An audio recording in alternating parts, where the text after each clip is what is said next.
Hello and welcome to the famous WFC podcast. I'm joined by Dave from Vulcan Blues. How's it going, Dave? I'm good, mate. Yeah. I just wish it'd be a bit sunnier because this weather's garbage at the moment. It's depressing me. But other than that, I'm Yeah, all right. About yourself? yeah, sound. I'm sound. So we'll get straight into it. So today and yesterday that Manchester United have put a bid in for Jared Braithwaite for around about 47 million and 5 add-ons, but both of them have been rejected. What are your thoughts on that with United?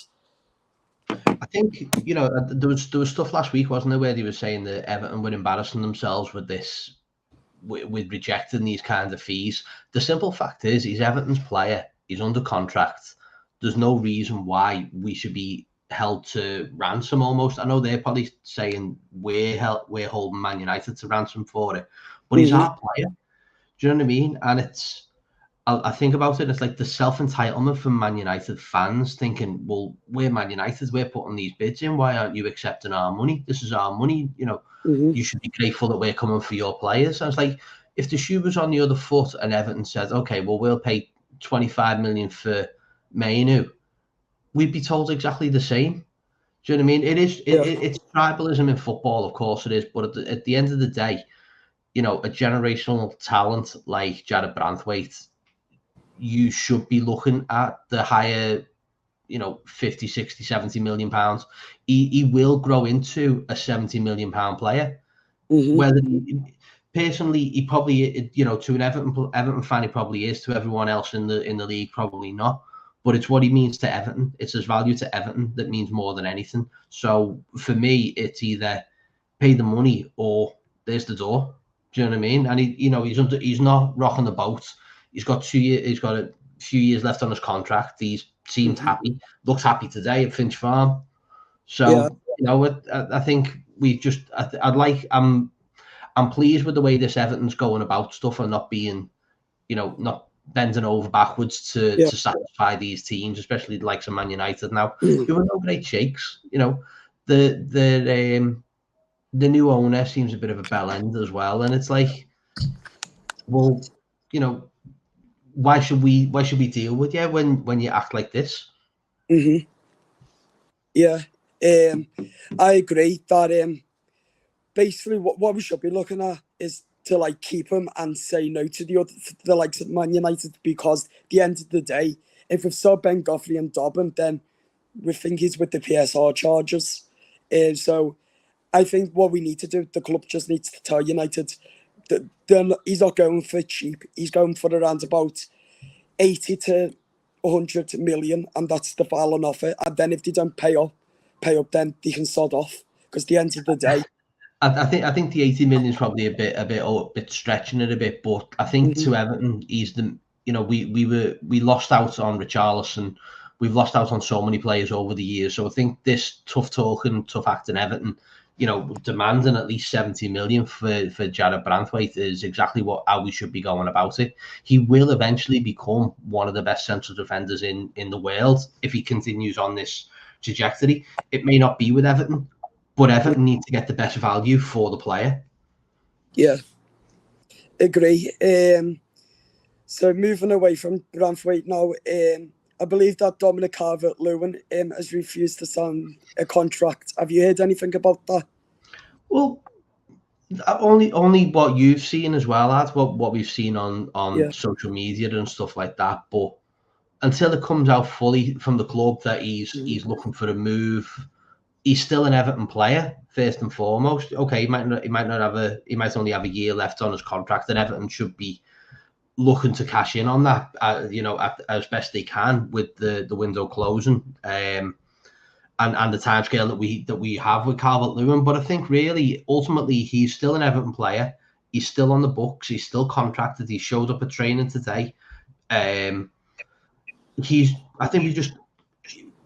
I'm a little bit disappointed, if I'm honest, that he hasn't looked at even at least a 2-year extension to it, or at least a year's extension to his contract. We owe Dominic Calvert-Lewin nothing, but he owes us a lot more. He's had a torrid season last year, injuries, very goal shy up front, and that was his biggest problem. But when he's available and when he's fit and playing, he's unplayable. He's one of the he can be one of the best. It's just the lack of goals from last season means that he's got to prove himself to us again. We can hark back to the Crystal Palace game where he scores scores the third and keeps us up. But that was it. You know what I mean? He's been injured for a long time, and he's not getting any younger, and that's the thing. I think, though, if we are to sell him, we need to be looking at least a minimum of 20 million.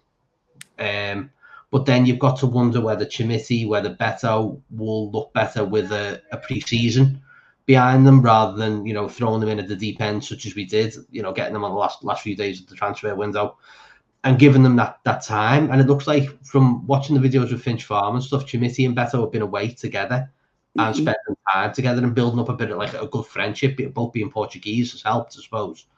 But you'd like to think that hopefully their kind of pre-seasons for those two players will be invaluable. But Calvert-Lewin is still here. He's still an Everton player. I will still support him. He needs to just pull his socks up. And if he ends up going in the January window or he goes in August, for me, he goes with no ill, no ill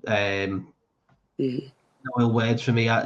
For me, I'd be disappointed to lose him because I think he's a fabulous striker. But I think to cash in and get 20 million for someone we paid $1.5 million for 8 years ago, do what we got to do. Yeah, looking at the photos of Dominic Calvert-Lewin and his new hairstyle, you could tell on the pictures. I was watching Toffee TV just before with me computer, and that Julia Boat for Toffee TV thinks that Sean Dyche could have done Dominic Calvert-Lewin's hair with the connection they both got. And that. Yeah. But he looked fairly happy on the photos. I think they all have. Yeah, it's the same with Jared Braithwaite. He didn't look like he was ready to rock the boat and start saying, "Listen, I don't want to move." He's put on the gear. He's been involved in getting himself fit. He was up there with Tarkowski on the bikes and stuff like that. I think we just got to let the season roll, and just it lies where it lies in the end. Unfortunately, we just got to get on with it. Unfortunately for Evertonians.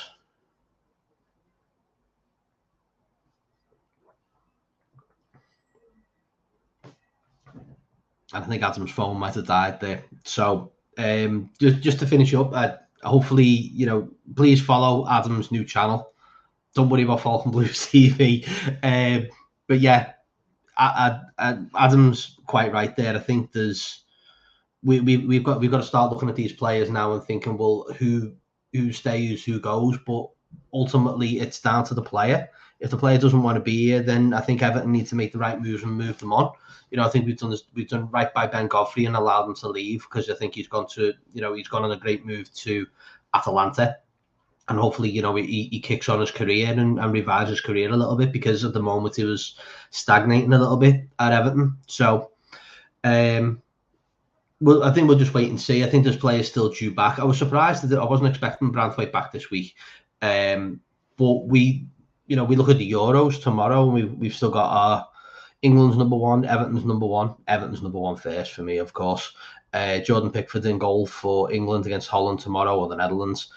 And I think it'll be a tough game. I think the Netherlands were scoring goals and we're getting on with it. So, but I think now is it's either step up now or not at all. Adam, I was just covering for you there, mate. I'm sorry. Sorry about that. My iPad bad. I was trying to talk on my phone on here, and next thing I goes, "Hey, you talking?" I was like, "Hello, can you hear me, Dave?" Then I realised that you couldn't.